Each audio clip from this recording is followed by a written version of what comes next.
ابلیس نے آنے والے کا مذاق اڑایا. اللہ اکبر. بھائی آج اس دنیا میں دو طرح کے لوگ ہیں. پروردگار عالم اپنی لاریب کتاب، لاجواب کتاب، لامحدود کتاب، متقین کی ہدایت کردہ کتاب میں، لا ردبن ولا یابسن کی سند یافتہ کتاب میں ارشاد فرما رہا ہے، بسم اللہ الرحمن الرحیم، انا علینا للہدی و انا لنا للآخرۃ والاولی. اے میرے بندے دیکھو، ہدایت کی ذمہ داری ہماری ہے، ہدایت کا فریضہ ہم انجام دیں گے، اور یہ دنیا اور آخرت یہ میری ملکیت میں ہے. تو اللہ نے اس آیت میں دو چیزوں کا ذکر کیا، اور یہ دو باتیں پڑھ کے میں اپنی گفتگو کو تمام کر دوں گا دعا کے ساتھ. اللہ نے کہا کہ دیکھو یہ ہدایت کی ذمہ داری ہماری ہے، ہر دور میں ہادی ہم بھیجیں گے، ہدایت کا انتظام ہم کریں گے، چاہے وہ دور آدم کا دور ہو، چاہے وہ دور خاتم کا دور ہو، ہادی ہر دور میں ہم بھیجیں گے. اور اس کے بعد فوراً اللہ نے کہا کہ دیکھو آخرت اور دنیا جو ہے، دنیا اور آخرت میری ملکیت میں ہے. تو اللہ نے اگر آیت کو دو لفظوں میں سمیٹا جائے تو یوں کہا جائے کہ پہلی آیت میں اللہ نے اپنے فرض کا ذکر کیا، اور دوسری آیت میں اللہ نے فوراً حق کا تذکرہ کیا. یعنی پہلے اللہ نے فرض کو رکھا، اور دوسرے اللہ نے اپنے حق کو بیان کیا کہ دنیا اور آخرت میرے حق میں ہے. پوری کائنات میں اس وقت جو انتشار کا سبب ہے وہ یہی ہے، حق اور فرض کا تصادم.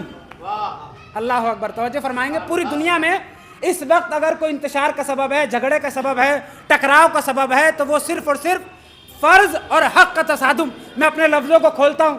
کیا کہیے کہ دیکھیں ہر انسان اس وقت اپنے حق مانگنے کو تیار ہے.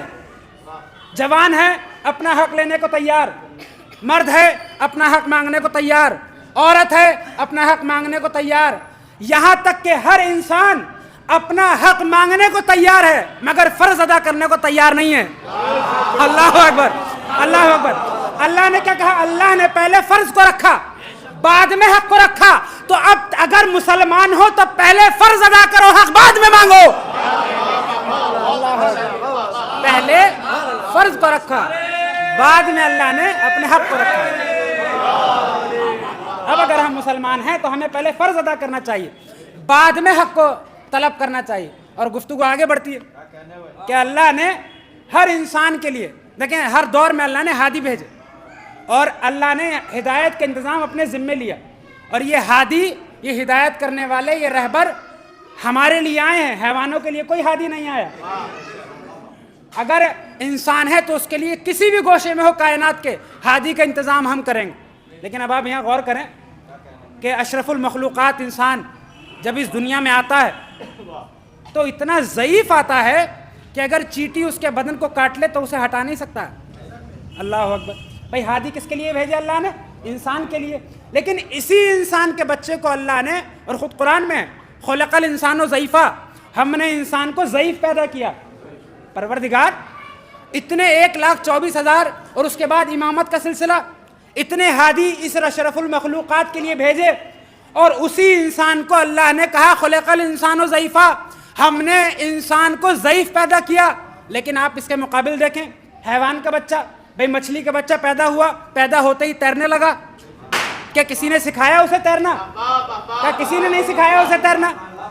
اور حیوانوں کے بچے پیدا ہوتے ہی اپنے شکار پہ نکل گئے، اپنی غذا کی تلاش میں نکل گئے. تو اللہ نے انسان کو اتنا کمزور بنایا اور حیوانوں کو اتنا طاقتور بنایا کہ وہ پیدا ہوتے ہی اپنی غذا کی تلاش میں نکل جائیں. تو پروردگار جب اتنے ہادی اس انسان کے لیے بھیجے تو طاقت بھی دے دیتا.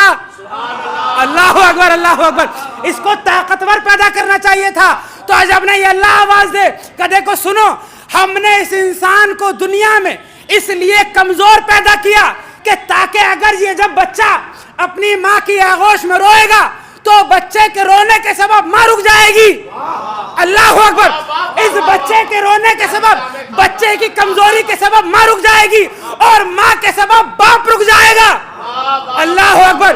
ماں کے سبب باپ رک جائے گا. تو ہم نے انسان کو اس لیے کمزور بنایا کہ یہ ماں باپ کو روکنے کا سبب بنے گا اور اسی ماں باپ سے مل کر معاشرہ بنے گا, معاشرے سے مل کر قوم بنے گی, قوم سے مل کر ملک بنے گا. تو ہم نے انسان کو اس لیے کمزور بنایا تاکہ مضبوط معاشرہ بنا سکو. اللہ اکبر, صلوات پڑھتے ہیں بلند ترین. ہم نے اسی انسان کو, اس لیے ہم نے انسان کو کمزور بنایا کہ تاکہ آپ معاشرہ مضبوط بنا سکیں. اور دیکھیں ہر دور میں اللہ نے ہادی کا انتظام اپنے حوالے کیا. پہلا ہادی اس انسان کے لیے اللہ نے رکھا جناب آدم کو. اب یہاں سے ممدو کے حوالے سے 2 باتیں, اس کے بعد اپنی رحمت تمام. کہ اللہ نے جب انسان کے لیے پہلے ہادی کو بھیجا تو خدا حدیث میں ہے کہ اللہ نے جب کہا کہ میں ایک زمین پر خلیفہ بنانے والا ہوں, تو یہ اعلان اللہ نے حضرت آدم کو بنانے سے 13,000 سال پہلے کیا. اللہ اکبر, بہت توجہ. یعنی اللہ نے حضرت آدم کو بھی بنایا نہیں ہے, صرف اعلان کیا. تو پروردگار جس دن بنانا تھا اس دن بتا دیتا. اللہ اکبر, دیکھتا ہوں آپ کی فکریں کہاں تک پہنچتی ہیں. پروردگار یہ 13,000 سال پہلے اعلان کیوں کر رہا ہے؟ جس دن بناتا, جس دن اتارتا زمین پہ اس دن بتا دیتا. کیا تمہیں نہیں معلوم اس اعلان کے ذریعے تمام فرشتوں میں سنجیدہ حالت انتظار پیدا کرنی تھی.